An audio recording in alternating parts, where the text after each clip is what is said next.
mọ́lẹ̀ káàárọ̀ òjíire káàbọ̀ àánú Olódùmarè ò ní fi yín sílẹ̀ o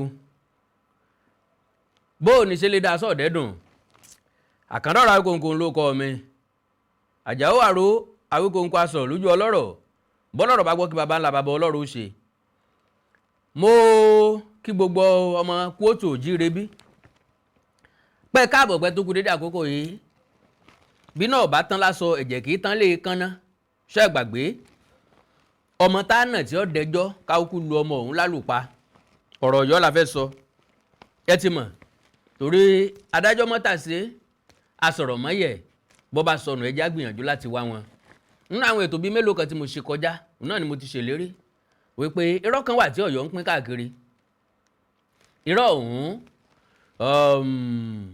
òótọ́ kodoro délẹ̀ tó máa wọlé irọ́ àti èké olùgbòǹdóró tí fọ́lé irọ́ nìyí a máa wó palẹ̀ lálẹ́ yìí àbí a máa wó palẹ̀ lásìkò yìí mímọ́ táìmù tó máa bá yín gbogbo ọmọ káàárọ̀ òjíire bí lórí ọ̀rọ̀ àròtẹ́ẹ̀tì ipò alága àwọn lọ́balọ́ba nípínlẹ̀ Ọ̀yọ́ àròtẹ́ẹ̀tì ẹ̀ ó ti bí ọ̀pọ̀lọpọ̀ wàhálà àti ọ̀rọ̀ táwọn ọmọ Ọ̀yọ́ fi síta ṣùgbọ́n kan wà tí wọ́n ti ń pín tẹ́lẹ̀tẹ́lẹ̀ ó sì wà nínú ilé tí wọ́n ń pín náà nísìn láti fìdí ẹ̀ múlẹ̀ wípé Aláàfin àná His Imperial Majesty Ọba Lámídì Ọláìwọlá Àtàndá Adeyemi III alówó lódù bí ìrè ọmọ àjòwú yọkọ lẹ́nu abíkun tọ̀ọ̀tọ̀ lẹ́yìn wípé àwọn ni wọ́n fi pé ọpẹ́lọpẹ́ wọn ọpẹ́lọpẹ́ Ọlọ́run Ṣọ̀ún ìbá títí ìdádé Olúbàdàn ìbá títí ìdádé ọ̀rọ̀ wọn á jẹ́ kàyéfì ó sọ ọlọ́gbọ́n kó sọ àṣírí kọ́ ọ̀pọ̀lọpọ̀ àwọn èèyàn ni wọ́n wá ń wo Ṣọ̀ún Ògbómọ̀ṣọ́ gẹ́gẹ́ bí aláìmoore ṣe mọ̀ pé tí rọ́bà ti ń pọ̀ jù ìmọ̀ ń fẹ́ dòótọ́ wọ́n wá ń wo Olúbàdàn gẹ́gẹ́ bí aláìmoore pé ẹ̀ ń tọ́ràn yín lọ́wọ́ ilẹ̀ wa jọ ń dùn nǹkan náà nísìn pé ó dàbí àrífín k'Aláàfin ọmọ bá Olúbàdàn pín nǹkan k'Aláàfin ọmọ bá Ṣọ̀ún Ògbómọ̀ṣọ́ pín nǹkan àwa tá a wá jó níwádìí wa kẹsẹ̀ bọ́sẹ̀ ìwádìí ṣé bẹ́ẹ̀ ló ṣe rí lóòótọ́ mi Àkàndọ̀rọ̀ Awíkonko bọ́pọ̀lọpọ̀ àwọn èèyàn ò bá tí ì rí tí wọn ò sì mọ̀ mo láǹfààní àti sọ fún ìrẹ́ olùgbọ́ mi wípé èmi ti bá pé irọ́ ńlá náà ni wọ́n pa á bẹ̀ ṣe sì mọ̀ wípé oko tó rọ́ kì í pẹ́ jáde irọ́ lè sáré fógún ọdún kọ́ mọ́ mi hẹlẹ́ jẹ̀lẹ́ńkẹ́ lòótọ́ ọba lójú ọ̀nà òótọ́ ọ̀hún ti wá dé ó ti bá kò rìn jìnnà rárá tóòtọ́ fi dé now wọ́n ní lọ́dún 1976 ni Aláàfin ọba Lámídì Adéyẹmí advocate fáwọn ọba kan okay now ọ̀rọ̀ ohun tí wá ń fò káàkiri gómìnà wo ní ń bẹ lórí àlééfà ńgbà náà torí western region la ṣe wà yes western region la ṣe wà so gómìnà tó wà lórí àlééfà òun náà ni bàbá wa brigadier David jẹ́ǹbẹ̀ wọ́n àwọn náà wà lórí àlééfà nígbà náà now kí lọ̀rọ̀ tí Aláàfin sọ báwo gangan lọ́yọ́ ṣe establish ẹ̀ kó ṣe ṣẹlẹ̀ àkọ́kọ́ ẹ jẹ́ ká kọ́kọ́ wo àwọn nǹkan kan because ohun lámọ́fàfà ìdígi là á bá ìgbà tí ó wà di pé ọ̀gbẹ́ni Awíkonko gan ti láṣejù ẹ̀já kọ́kọ́ wà ṣejù Ọ̀yọ́ ẹ wo ohun tí wọ́n post látọ̀yọ́ ẹni tó pe rẹ̀ ní Ọ̀yọ́ diary ẹ̀já wò ó Ọ̀yọ́ Empire diary ó ní anybody that say Oni is the father of Aláàfin. Starting from today, all your children will pine young. N tó gbìyànjú àti sọ náà ni pé ọmọ òun tàbẹ́lẹ̀ tó òun ó bí gbogbo ọmọ tí bàbá òun bí gbogbo ọmọ táàbúrò òun ó bí àwọn ọmọ táàgbọ́n òun ó bí gbogbo ọmọ tó wà nínú ìran wọn máa kú láì tọ́jọ́. N tó gbìyànjú àti sọ nìyẹn because èmi àtẹ̀yìn mọ̀ wípé Ọọ̀ni ni bàbá Aláàfin lọ́jọ́kọ́jọ́ àyàfi tẹ́ bá sọ̀tàn Ọ̀yọ́ tẹ́ sọ̀tàn Aláàfin tẹ́ bá sọ̀tàn Aláàfin tẹ́ sọ̀tàn Ọ̀rànmíyàn, tẹ́ bá sọ̀tàn Ọ̀rànmíyàn tẹ́ sọ̀tàn Ilé-Ifẹ̀, tẹ́ bá sọ̀tàn Ilé-Ifẹ̀ tẹ́ sọ̀tàn Àpèrè Oòduà. Ìgbà náà la tó lè yọ ọ̀rọ̀ Ilé-Ifẹ̀ kúrò lọ́rọ̀ Aláàfin. Now bá ń fi kejì sí kíni kejì tó tún fi ìta, mo fẹ́ kẹ́ ẹ ráṣẹ́ ju mi ní o. Now ó ní eléyìí tí wọ́n pè ní Adédayọ̀ Victor, ó ní baálẹ̀ Ládọjà, your arrogance got you kicked out as governor and you are also ousted as senator. Seriously, brainless nupe man. Ẹ ti rí pọ́ ọmọ yẹn ọ̀lágbánlé kò sí lè dàgbà láéláé. Wasn't it the Aláàfin of Yorùbá land who elevated your ancestors from baálẹ̀ to king? You lack royal blood, Ládọjà, which is why bàbá òun act like animal. Because àwa mọ̀ wípé bàbá tiwa gómìnà sẹ́nétọ̀ Adéwọ̀lú Rashidi Ládọjà, ọba ńlá tí gbàdọ̀bálẹ̀ ọba, ẹni tó ti ní charisma láti lé wá ni, ẹni tó ti wà ní lineage ọba láti lẹ̀ ni, ẹni tó ti ní ẹ̀jẹ̀ ọba láti lẹ̀ ni, tó dẹ̀ ní ẹ̀jẹ̀ leadership. So gbogbo àwọn ọmọ yẹn ẹ ti mọ̀ wípé wọ́n ń ṣèràn káàrọ̀ òjíire bí ìwọ ọmọlúàbí elébele wọn ò ní ń bẹ̀. mò ń bá bìkan bọ̀ náà ni o. Jẹ́ ń wo àwòrán kẹta táwọn fi síta láti Ọ̀yọ́. Eléyìí ní Musedik Adéṣeyẹ Ahmed, mo gbé orúkọ wọn sí kẹ́ ẹ lè mọ àwọn tó kọ́ ni kọ́ mọ́ bá dìyàn lọ́la. Our great king should be careful with these two ingrates and betrayers. Bó náà ṣe jẹ́ ingrate, ta ni wọ́n betray, ọ̀nà wo náà fi betray wọn. To all my brothers and sisters, please be careful of friends who lobby in the corridor of a counterpart, because that is the beginning of a rebel.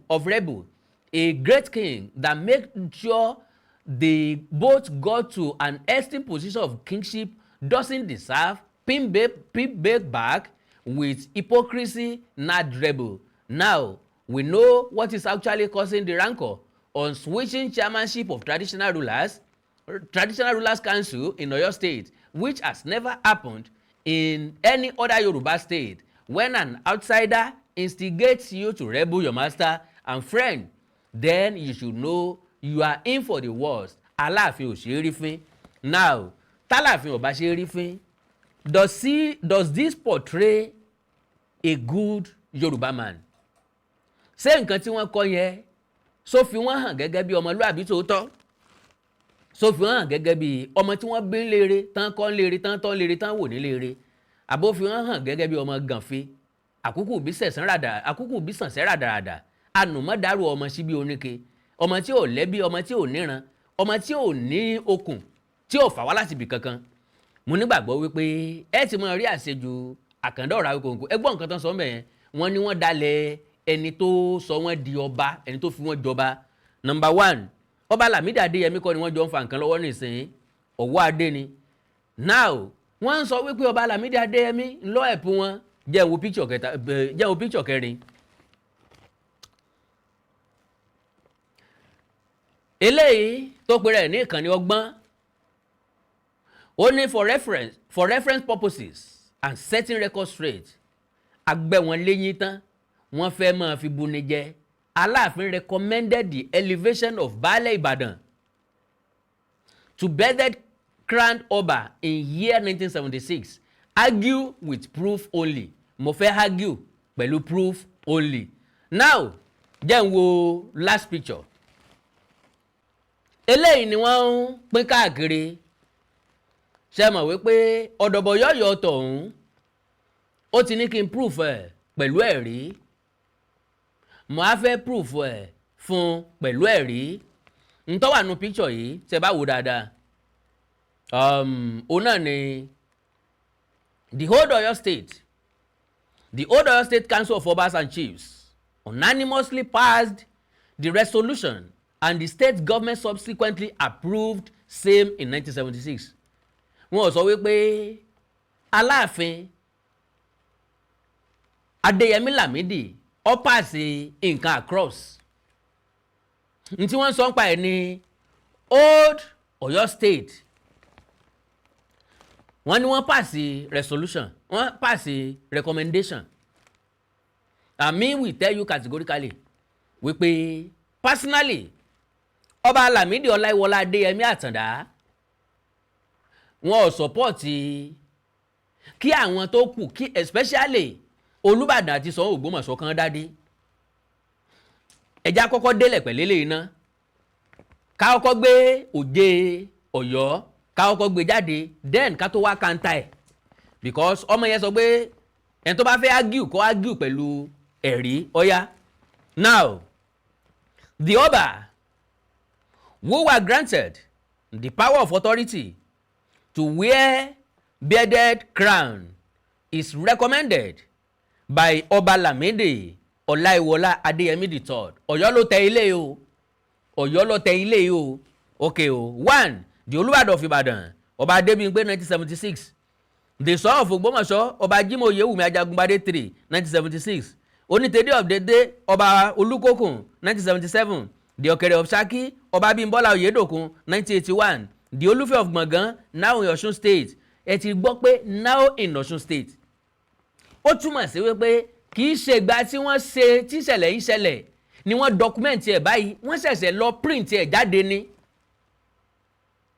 Wọ́n ṣẹ̀ṣẹ̀ lọ print ẹ̀ láti wá rò wípé àwọn máa yóò jẹ́ yẹn lé wa lọ́wọ́ àdèmà accept ẹ̀. Olúfẹ́ of Gbọ̀ngán now in Ọ̀ṣun State. The Olú of Ilé Ogbó now in Ọ̀ṣun State. Aláyégún of Ọdẹ-Òmu 1985 now in Ọ̀ṣun State. Olóbù of Ìlóbù Ọbáṣírò Ọláníyàn 1986 now in Ọ̀ṣun State. Akiri of Ìkirè-Ilé now in Ọ̀ṣun State. Àrẹ of Ìrè now in Ọ̀ṣun State. Olúníṣà of Ìníṣà now in Ọ̀ṣun State. The Akirun of Ìkirun now in Ọ̀ṣun State. The Ṣàbígànná of Ìgànná Ìwájọwà local government Ṣakí 1981. Oúnjẹ of Òkèò Ọba Ìrèọlá Adédèjì 1975. Asẹ́yìn of Ìsẹ́yìn Ọba Moshood Oṣuọlálé Adéyẹrí 1979. The Tìmì of Ẹdẹ Ọba Oyèwùsì Tìjání Àgbọ̀nràn the second 1976 now in Ọ̀ṣun State. Baálẹ̀ of Igbóọrà got elevated to the status of an Ọba at the Olú of Igbóọrà. Ọba Jacob Oyèrọ̀gbà 2001. Baálẹ̀ of Ìgàngàn got elevated to the status of an Ọba as Aṣígàngán of Ìgàngàn. Ọba Lásìsì Aríbíyan 2002. Ọba of Ìpókíà Ọba Adéọlẹ̀ now in Ogun State. Olúrẹ̀sì of Ìrẹsì Ọba Adéyẹmí late now in Ọ̀ṣun State. Ọba Iba of Kìṣí Ọba Yẹ́sùfù Ọ̀wádé Aríwàjòyè 1980. Now gbogbo ń tá a jọ kà yìí bẹ́ẹ̀ bá wò sàlẹ̀ ìwé yẹn lóòótọ́ n tí wọ́n kọ́ bẹ̀ ò ní pé signed Ọba Lámídì Ọláìwọlá Adéyẹmí III. Signed kò sí signation kankan ń bẹ̀ ó túmọ̀ sí pé wọ́n rèé tẹ ni wọ́n rèé tẹ ilé ni kì í ṣe dọ́kúmẹ̀ntì gangan tó bá wá. Now ẹ̀já wá gbọ́ nǹkan tí gọ́ọ̀mẹ̀ntì sọ. ẹ̀já gbọ́ nǹkan tí gọ́ọ̀mẹ̀ntì sọ. Now lára tó jáde látọ̀yọ́ lélẹ̀ o in 1976 Aláàfin Ọba Lámídì Adéyẹmí III presented a pivotal motion at the Ọ̀yọ́ State House of Chiefs advocating that certain traditional rulers kí ni ìfẹ́ Lámídì Adéyẹmí tó fi máa sọ wípé àwọn ọba kan ti tó dádé o ẹ ti rí ibi tádìí ẹ ti ń jẹ tó ti fẹ́ kẹ́gbẹ́ ọ̀jẹ̀ rí. Now traditional ruler especially the Olubadan of Ibadan be granted the right to wear beaded crowns and be recognized as fully Obas. He referenced the skirmishes of the 1930s which were disputes over the right to wear such crowns. His position was influenced by a 1975 scholar's article by A.I. Aṣíwájú that explored the political and cultural significance of beaded crowns among Yoruba rulers. Enlightened by the research, Ọba Adéyẹmí supported the elevation of high-ranking chiefs, baales to Obas. As a result, the Ọ̀yọ́ state government approved the elevation of Ọba Gbàdàmọ́sí Adébímpé Olúbàdàn and Ọba Jímọ̀ Oyèwùmí Ṣọ̀ún Ògbómọ̀ṣọ́. Both were granted bearded crowns and full Obaship status, an important step in redefining Yoruba traditional leadership. Now let me add this. That same 1976 ọ̀nà ni recommendation wà pé kan elevate the Apẹ̀tùmọ́dù of Ìpẹ̀tùmọ́dù by His Imperial Majesty Ọba by His Imperial Majesty Ọọ̀ni Adérèmí Adésọjí Tádéníkáwò nígbà náà bàbá ti dàgbà mo mú ẹ̀rí bọ̀ now ẹ jẹ́ kí n sáré gbà ṣẹ́jú méjì ok mò ń bọ̀. Now Major General David Jembewon retired as the military governor of Oyo State between 1976 and 1978, played a pivotal role in the former elevation of the Olubadan of Ibadan and the son of Ogbomoso to the status of bearded crown wearing kings. His key actions and their impacts, including approval of bearded crowns 1976 in December 1976, Jembewon officially approved the right of the Olubadan and the son of Ogbomoso to wear bearded crowns. This was a significant shift, as these titles were historically seen as high-ranking chieftaincy rather than hereditary obaships. While the fine crowns, the first crown Olubadan under this decree, Oba Gbadamosi Adebimpe, became the first Olubadan to wear bearded crown in 1976. This move was supported by a motion moved by the Aláàfin of Ọ̀yọ́, Oba Adeyemi III, during a meeting of the State Council of Obas and Chiefs. Ṣé gbọ́dọ̀ báyìí nísìnyí, during a meeting in the State Council of Obas and Chiefs, baba ńlá arọ́ ni, kò sí nǹkan tó jọ bẹ́ẹ̀. Mò ń bọ̀ wá mú ẹ̀rí jáde láti ẹnu osmouth gan, that is bàbá wa Jembewon, bàbá wà láyé wọ́n wà láàyè, ẹ lè béèrè lọ wọn bó bá rú yín lójú. Mò ń bọ̀ o. Resolution of the soil controversy. The son of Ogbomoso Oba Jimoh Oyewumi had reportedly won a crown unilaterally as early as 1973.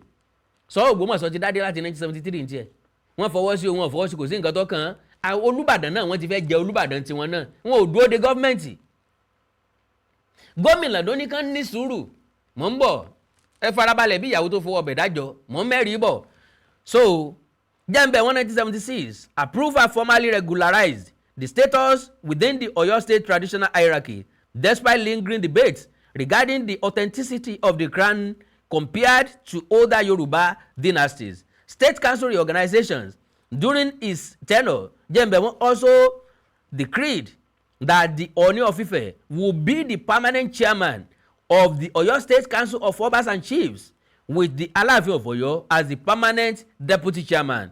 This administrative decision sparked long-standing supremacy disputes between the leading monarchs of the region. Now, ẹja fi eléyìí ó bẹ̀ ń ná. Okay, mò ń bọ̀.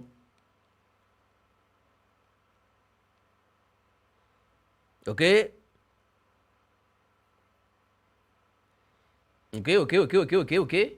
Now, resort wọn mo mú bọ̀, ẹ fún mi ìṣẹ́jú méjì. God bless you. Àánú Olódùmarè ò ní fi sílẹ̀. Hello everyone, we are here at Alpha Real Estate Phase 2. Where are we located? We are located at Badi, Okioyi, Ilorin, Kwara State. We're here to talk about our Phase 2 opportunity.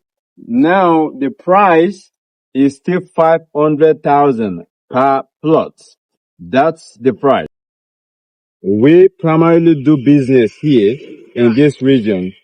Now, another opportunity to also take note of here is the proximity of this property to the express road. The landmarks are remarkable. You have the NNPC, you have the police station down the road, you have the Kwara State Polytechnic, you have the teaching hospital. You can never beat. When we talk about development in real estate and we talk about golden opportunity, those are the things to look out for. Now, we work with professionals. We just don't work in isolation. We have professionals working with us. We have our lawyers.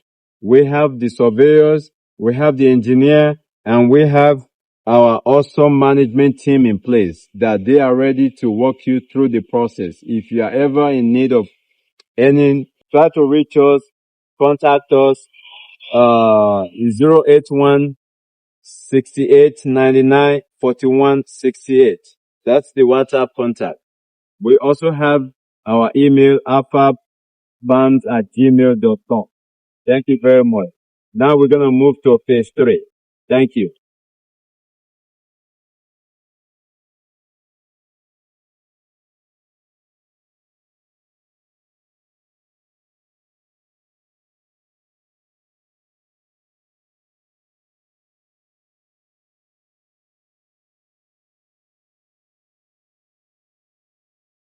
Mo kí gbogbo etí tó ń gbọ́ wa nílé, mo sì kí gbogbo ojú tó ń wò wá nílé pé ojú tẹ fi ń wò wá ò ní fọ́, etí tẹ sì fi ń gbọ́ wa ò ní di. Orúkọ tèmi ni Godwin, tí gbogbo ẹ̀yin èèyàn mọ̀ sí Ìyá Ìjẹ̀bú. Gẹ́gẹ́ bí ẹ ṣe mọ̀ ní ìṣe wa, wípé ìlera yín òun ló jẹ wá lógún. A tún ti dé bí a ṣe ń dé o.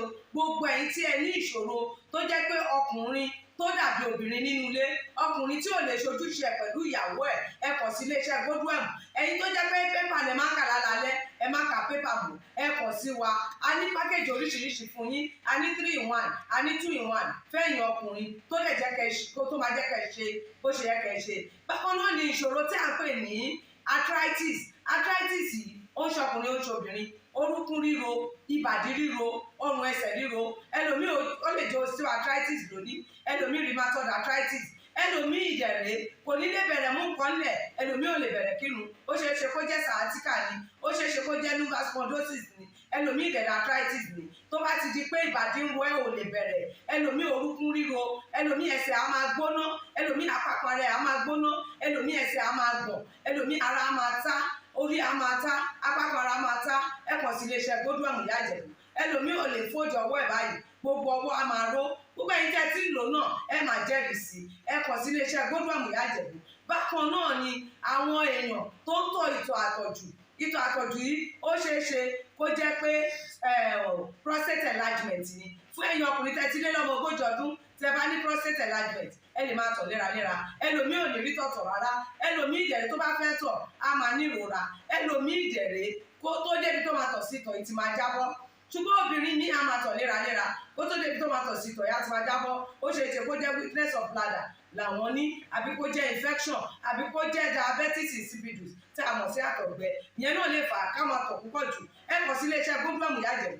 Èyíkéyìí tó lè fà á kẹ́ ẹ máa tọ̀ púpọ̀ jù, ara iṣẹ́ wa ni. Lára iṣẹ́ tèmi jogún látọ̀dọ̀ bàbá mi ni. Àtọ̀jú yín gbogbo ẹ̀ ó sì padà sí àyè ẹ̀ bó ṣe tó àti bó ṣe yẹ. Bákan náà ni àwọn tó ní hepatitis, ooru inú ẹ̀dọ̀ ni. Ṣùgbọ́n tí hepatitis bá ti pẹ́ lára, ó lè ba ẹ̀dọ̀ jẹ́, ó lè fà á kéèyàn ní enlarged liver, ó dẹ̀ lè fa oríṣiríṣi ìṣòro sí ẹ̀dọ̀ yẹn. Ẹlòmíì á máa ní àmì bí kínú máa dùn, bí kójú máa pọ́n, kítọ̀ ẹ̀ máa pọ́n.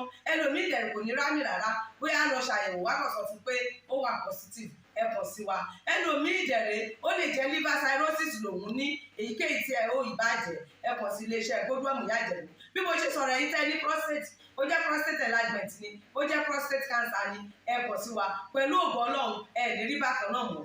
Mo ti sọ fún yín gbogbo ìṣòro yòówù kẹ́ ní, ewé àti egbò pọ́nbélé tí àwọn bàbá wa ń lò láyé àtijọ́, tá a ti gbé kalẹ̀ lọ́nà ìgbàlódé tó sì ṣe bẹbẹ lágbára, òun là ń lò fún ọmọdé àti àgbà. Ẹ kàn sí wa, ẹ ní kábàámọ̀ pẹ̀ ṣe bẹ́ẹ̀. Ẹ̀rọ ìbánisọ̀rọ̀ mi ni 080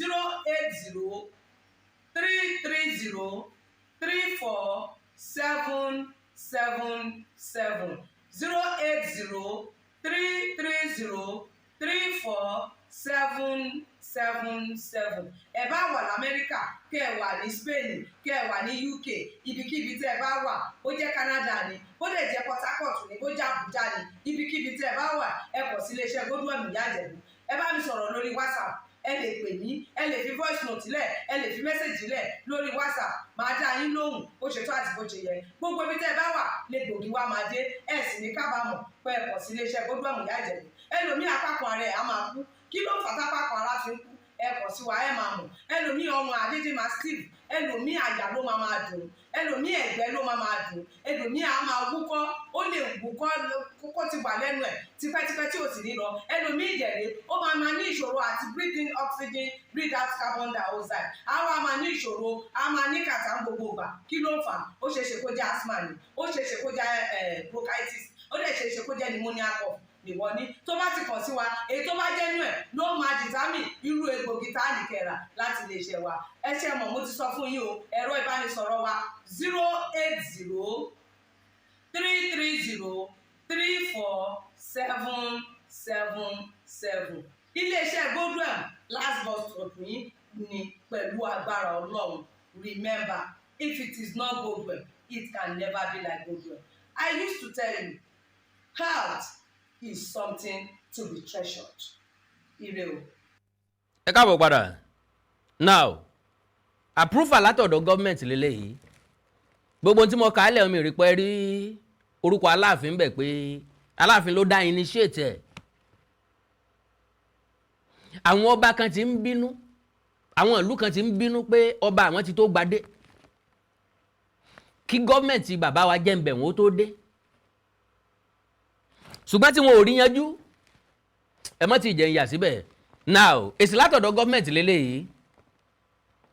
Government of Oyo State of Nigeria, Office of the Executive Council Secretariat, Ibadan, official document on the approval of bearded crown for traditional rulers in the old Oyo State. Ṣé gbàgbé pé ọdún 1976 náà ni wọ́n pín ìpínlẹ̀ Ọ̀yọ́ sí náà pín South West sí mẹ́ta tí wọ́n yọ ìpínlẹ̀ Ògùn, ìpínlẹ̀ Ọ̀yọ́ àti ìpínlẹ̀ Oǹdó jáde ńbẹ̀. Ṣé gbàgbé? Okay, so South West là ń lò ń gbà yẹn. Approval, Office of the Executive Council Secretariat, Ibadan, official document on the approval of bearded crowns for traditional rulers in the old Oyo State, preamble. Following the recommendations submitted by His Imperial Majesty Ọba Lamidi Ọláìwọlá Adeyemi III, CFR, LLD, the Aláàfin of Ọ̀yọ́, the old Oyo State Council of Obas and Chiefs unanimously adopted the resolution granting approval for specific traditional rulers to wear bearded crown ade. This resolution was subsequently approved by the Oyo State government in 1976. Government tó wà lórí àlééfà ńgbà náà, bàbá wa jẹ́ǹbẹ̀ wọ́n ò gbé kalẹ̀ báyìí. Ó túmọ̀ sí pé possibly wọ́n ti doctor ẹ̀, because according to bàbá kì í ṣe Ọba Lamidi Adeyemi III ńlọ recommend pé kán fáwọn èèyàn yìí jọba. Ẹni tó yóò máa mú sìn lọ́yọ́ máa ń wá nígbà gbogbo. Okay, this resolution was subsequently approved by the Oyo State government in 1976. Section A, list of traditional rulers with approved date, bearded crown approved, arranged chronologically by year. Oúnjẹ ọ̀fọ̀kẹ́ o, Ọba Ìrèọlá Adédèjì 1975 ńlọ tí ń dádé. 1976 ni wọ́n approve Olubadan àti Ṣọ̀ún Ògbómọ̀ṣọ́. Dọ̀sí mi pé òkè òwò nítumọ̀ ju Ìbàdàn àti Ògbómọ̀ṣọ́ lọ. Now, 1976 Olubadan of Ibadan, Ọba Adébímpé Ṣọ̀ún Ògbómọ̀ṣọ́, Ọba Jimoh Oyewumi Ajagungbadé III, that is Ṣọ̀ún Ògbómọ̀ṣọ́ nìyẹn. Olubadan Ọba Adébímpé Ṣọ̀ún Ògbómọ̀ṣọ́, Ọba Jimoh Oyewumi Ajagungbadé III, Tìmì of Ẹdẹ now in Ọ̀ṣun State, Ọba Oyewusi Tìjání, àti bá a ṣe kálẹ̀ kan àti bí mo ṣe kálẹ̀ kan. Now, Section C, citation of authority. This document is issued in accordance with the resolution of the old Oyo State Council of Obas and Chiefs, bracket 1976, approval of the Oyo State government, bracket 1976, recommendation Ọba Lamidi Ọláìwọlá Adeyemi III, Aláàfin of Ọ̀yọ́, authentication and signature. Ọba Lamidi Adeyemi III, CFR, LLD, the Aláàfin of Ọ̀yọ́, Chairman Oyo State Council of Obas and Chiefs at the time of approval, which is not.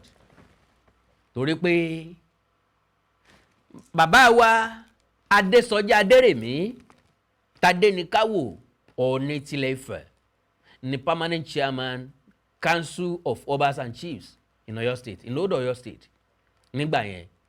Now, in tí Ọ̀yọ́ gbé kalẹ̀ lélẹ́yìí, tí Ọ̀yọ́ ń portray, mo fẹ́ kí Ìbàdàn lọ máa dunnú lẹ̀, kí Ògbómọ̀ṣọ́ lọ máa dunnú lẹ̀. Program yìí ló máa vindicate Ìbàdàn àtògbómọ̀ṣọ́. program yìí ló máa yọwọ́ Ọ̀yọ́ kúrò nínú ìgbésí ayé Olúbàdàn àti Ṣọ̀ún Ògbómọ̀ṣọ́ but very very unfortunate a máa lápá kejì ọmọ alápá kejì kò sọ́nà tí mo fẹ́ gbégbà tí òfin ní lápá kejì láti establish àwọn fact mi. God bless you. Ẹ má gbàgbé láti like ẹ follow page mi Awikonko TV Awikonko TV ẹ subscribe sí YouTube channel mi Awikonko TV. Ẹ ní nǹkan pàtàkì tẹ́ fẹ́ kájọ sọ ẹjá sọ lẹ́yìn lórí WhatsApp +234 904 851 9362 +234 904 851 9362. Lamba tọyọ mọ́lẹ̀ kò work mọ́ èrí tẹ́ ti ń fún ajẹ láti ẹjọ́ yìí kò work mọ́ ọmọ tá a nà tí ó dẹjọ́ kálù lálùpà. God bless you. Ó dàbọ̀. Awikonko Development Fans Club. Ilé aláyọ̀, ilé wa. Awikonko Development Fans Club. Ilé aláyọ̀, ilé wa. Ẹgbẹ́ tó dúró fún ìdàgbàsókè àti tẹ̀síwájú èdè àṣà àtún àjogúnbá ilẹ̀ Yorùbá. Ẹgbẹ́ tó fẹ́ ìrẹ́pọ̀ gbogbo ọmọ Yorùbá tó tún gbé àṣà àti ṣe Yorùbá lárugẹ. Awikonko Development Fans Club. Ilé aláyọ̀, ilé wa. Awikonko Development Fans Club Worldwide. Ẹgbẹ́ tí kò rọ̀gbọ̀kú lé ìjọba. Ẹgbẹ́ tó dúró fún ìdàgbàsókè àti ìtẹ̀síwájú èdè, àṣà àtún àjogúnbá ilẹ̀ Yorùbá. Pẹ̀lú àtìlẹ́yìn gbajúgbajà pèdèpèdè ni. Àkàndá ọ̀rọ̀ Awikonko. Ẹgbẹ́ tó ń fẹ́ ìrẹ́pọ̀ gbogbo ọmọ Yorùbá. Ẹgbẹ́ tó ń gbé àṣà àti ṣe Yorùbá lárugẹ. Ẹgbẹ́ tó dúró láti ṣàtìlẹ́yìn tó gbọ̀ngbọ́n fún àkàndá ọ̀rọ̀ Awikonko àti àwọn ètò rẹ̀ káàkiri àgbáyé. Àǹfààní wà láti darapọ̀ mọ́ wa. Ẹ bá wa sọ̀rọ̀ lórí WhatsApp nìkan. Ẹ lè pè wá, ẹ lè send text message tàbí voice note pẹ̀lú àwọn nọ́mbà wọ̀nyí +234 8053 270136 tàbí ààrẹ ẹgbẹ́ Adéolú Adékọ́lá lórí +170 48 91 2729. Awikonko Development Fans Club Worldwide. Ilé aláyọ̀ nílé wa.